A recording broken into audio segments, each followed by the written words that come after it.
हर पहेली का उत्तर हमारे चयन में होता है अंगराज,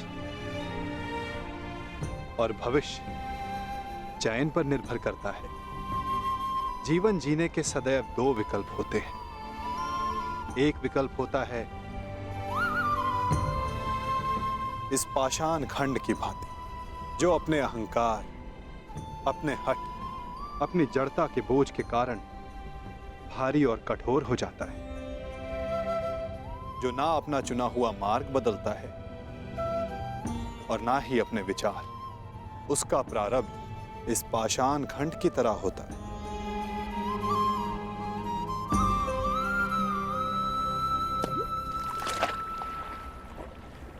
जल में डूब जाना।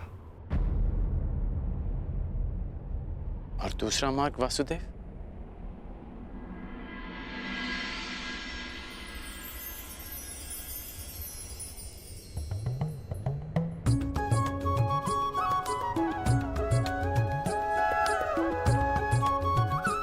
भक्ति मार्ग, इस मोर पंख की भांति हल्का, जो वायु के वेग में बहता है।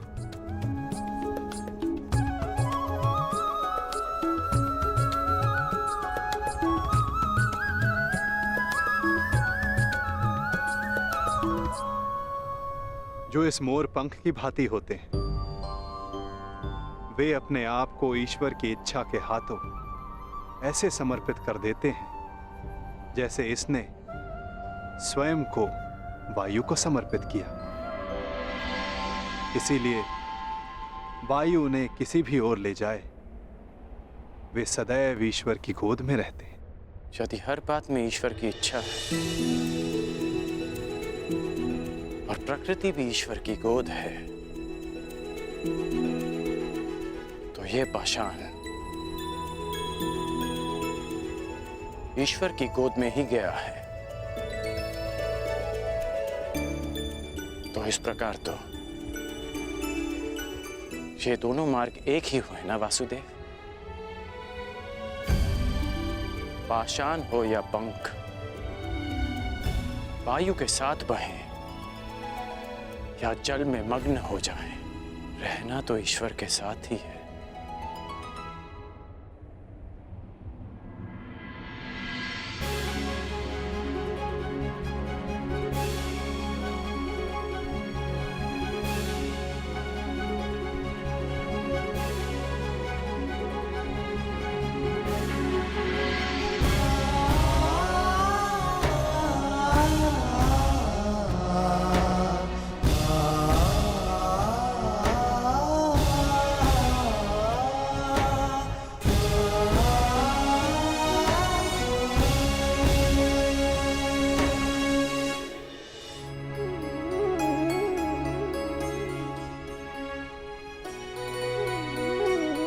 मैं हमेशा तुम्हारी प्रशंसा करता आया, परंतु आज तुमने मेरा सम्मान अर्जित किया है कर्ण।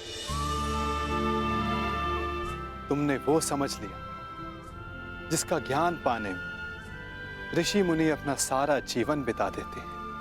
कोई पाषाण खंड नहीं, कोई मोर पंख नहीं। यदि कुछ महत्वपूर्ण है तो कर्म और कर्म के परिणाम। कुछ महत्वपूर्ण है तो हमारा चुना हुआ मार्ग।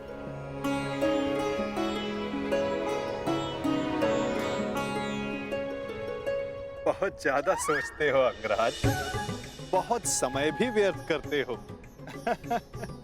अब यहीं रहना है या आगे चलें?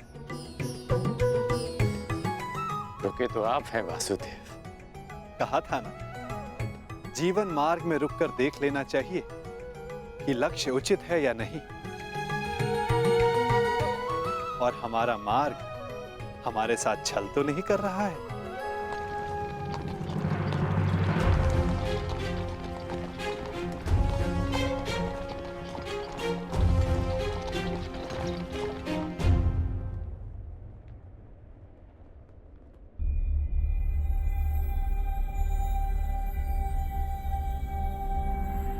ये दो रथ क्यों वासुदेव? क्योंकि यहां से दो मार्ग जाते हैं कर्ण।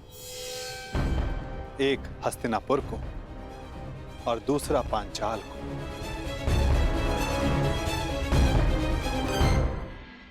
ये दो रथ क्यों वासुदेव? क्योंकि यहां से दो मार्ग जाते हैं कर्ण, एक हस्तिनापुर को और दूसरा पांचाल को। तो अचानक आप पांचाल जा रहे हैं? कहीं इसका संबंध पाषाण खंड और मोरपंख के चुनाव से तो नहीं? नहीं कर, आवश्यक नहीं कि हम केवल पाषाण खंड या मोरपंख ही हों। कभी कभी कर्म के साथ साथ निमित्त भी महत्वपूर्ण होता है।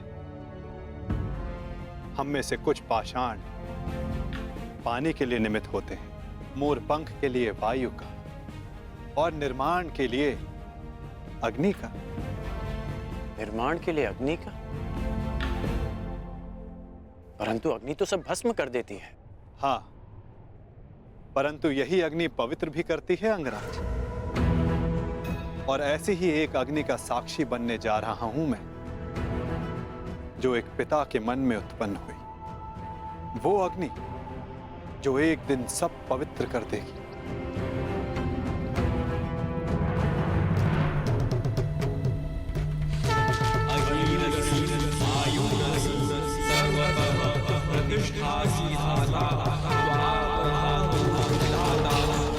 हमारे प्रतिशोध की अग्नि शांत करने के लिए दो अतिथि शीघ्र प्रस्तुत होंगे द्रौपद। मैं भी उनके स्वागत के लिए आतुर हूं ऋषिवर। तब से जब से द्रोण ने मेरा अपमान किया। ये कैसी विचित्र अग्नि है द्वारकाधीश? अग्नि अग्नि होती है कर्ण। हाँ, उत्पत्ति का कारण और उद्गम भिन्न हो सकते हैं। लालच की अग्नि, घृणा की अग्नि, छल कपट की अग्नि। आशा करता हूं जब कभी ऐसी अग्नि से तुम्हारा सामना होगा तो तुम उचित निर्णय लोगे कर्ण। एक बात का आश्चर्य है वासुदेव, आप पांडवों के ममेरे भाई हैं। तो मुझे लगा कि आप मुझे कुमार दुर्योधन से दूर करने का प्रयास करेंगे, परंतु आपने ऐसा नहीं किया। क्योंकि सारथी का कार्य केवल मार्ग दिखाना होता है अंगराज, चयन तो रथ ही करेगा। फिर भी यदि समय आने पर चुनाव करना पड़ा तो किसका चुनाव करोगे अंगराज?